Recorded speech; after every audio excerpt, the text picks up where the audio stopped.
Okay, so for our lesson, what we're going to do is a little investigation part.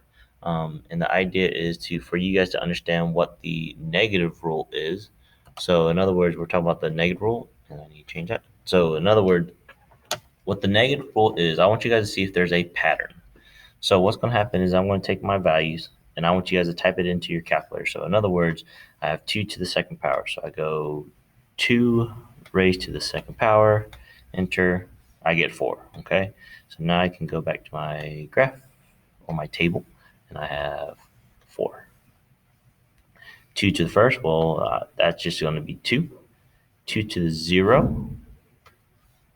So what I'm going to do is I'm going to do 2 to the 0. So 2 raised to the 0 power. Well, that one equals 1. So I'm going to put in 1. 2 to the negative 1. So let's take a look and see what our calculator gives us for this one. 2 raised to a negative 1.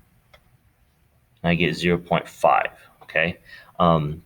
So what's going to happen is if you guys do this part, math.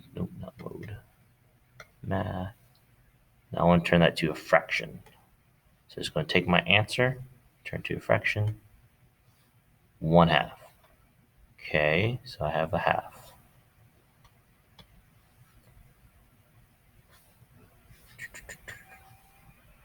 One half. So now I'm going to do 2 to the negative 2 power. So calculator was, I'm going to do 2 raised to the negative 2 power. I get this, do math, turn to a fraction, enter. I get 1/4.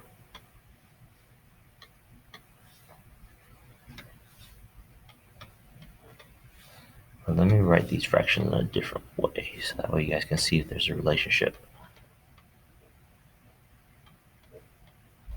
Okay, if I do 2 to the negative 3, if you guys type that in, we'll get 1/8.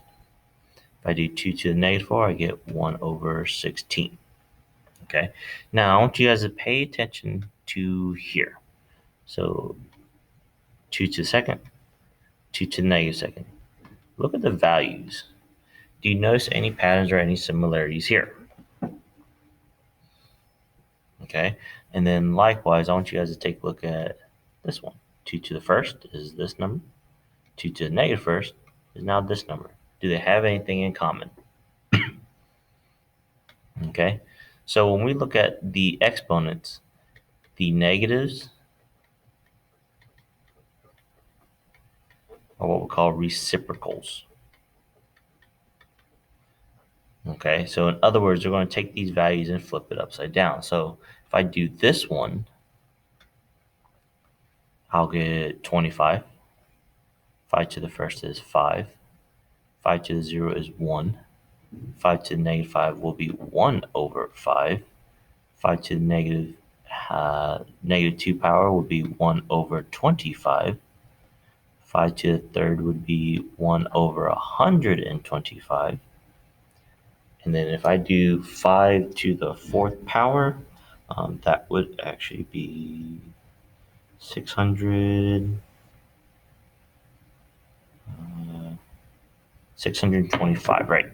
So 1/625. Okay, now same pattern that we noticed. So that means whatever my value here is for that squared should be the reciprocal, or I should have that same number being flipped into my denominator for this part. Same thing here. 5 to the first is 5. 5 to the negative first is 1/5. So again, it's basically having that same pattern here.